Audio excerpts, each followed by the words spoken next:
Beli rumah kononnya nak jadikan aset, tapi sebenarnya rumah yang dia beli itu adalah liability. Sebelum beli rumah, hidup tenang, hidup biasa-biasa, tak ada hutang. Tapi selepas beli rumah, rasa macam kena scam. Jadi saya nak kongsikan tips beli rumah supaya tak rasa kena scam.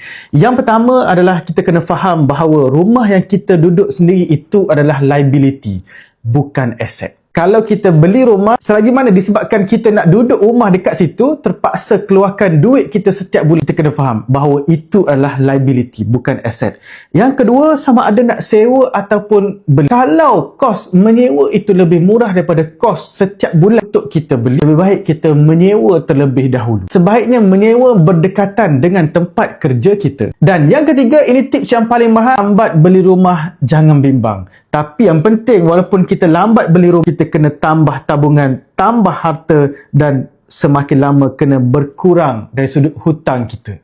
Jadi itulah antara 3 tips untuk kita beli rumah. Semoga manfaat. Teruskan follow saya.